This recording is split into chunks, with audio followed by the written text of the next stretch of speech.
Welcome to Cyber Espresso podcast, your quick shot of cybersecurity insights with industry leaders. Welcome today's guest, Fain Osakwe. Fain, good morning. Welcome to our podcast. Thank you, Murat. Thank you for having me. Thanks for your time, Fain. So, Fain, we are talking about Agentic AI as a cutting edge development. A lot of companies are investing. So, what makes Agentic AI so transformative in your opinion? Hey, so first of all, again, thank you for having me. Agentic AI is the way I like to frame it. I usually say it's AI on steroids. So think about what the capabilities of AI are, and then begin to think about being autonomous in that Mhm. decision making. Um, and then layer all of that, the ability to sort of now take action, so do the thinking and then take the action and bring back reports of the results is just AI Right. on steroids. But again, you think about what I just said, take action, achieve results, bring back feedback. That's great from a transformational perspective, but then that introduces new technology risk. So there are two sides to this Right. new age we're Right. in. Yeah, the benefits it bring and also some risks that we may be exposed. So on the risks, so one of the topics that many organizations challenge or fear and pressure is compliance, either with the Mhm. data protection laws or others. So what does it really take for security leaders to stay compliant or resilient in this shifting regulatory landscape? I think it does take a lot because give a let's give the listeners a framework sort of or a background to what we mean by this compliance zone we're in right now or times we're in. GDPR has always been there, so nothing new. CCPA in California is has issued the biggest fine they have issued in the last year, just December last year, $1.5 million.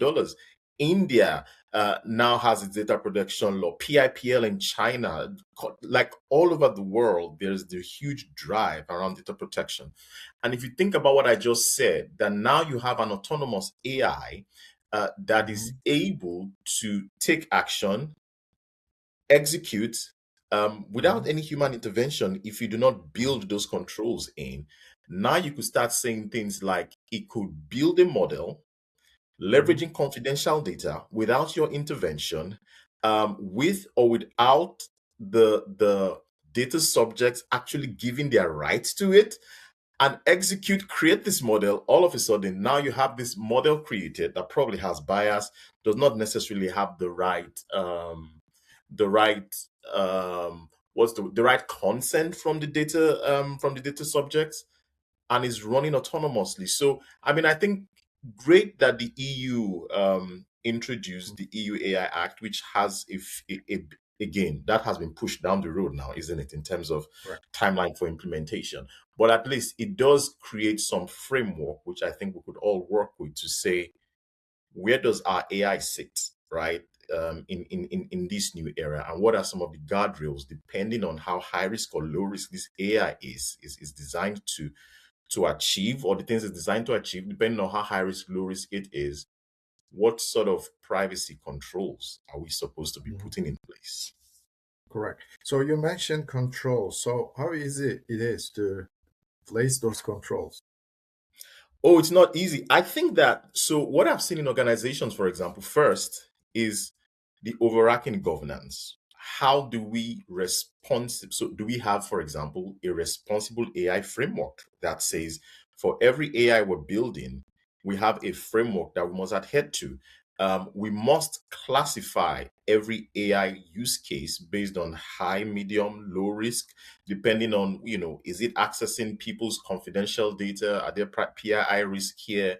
Um, or things like taking some of the cyber, just interesting, taking some of the cyber related actions for us. How much of that do we trust that when we say, hey, if this incident happens, go block this port, report to us that the port has been blocked, XXX. You have to trust that it has done that. Now, who verifies that and how has that been classified? So I think that one, we need responsible AI related Mhm. frameworks in using the organization.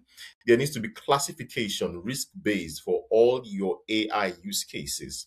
Three, I don't Mhm. think that any AI use case should be pushed out without a proper security review, penetration testing, not just a vulnerability scan, and actual penetration testing.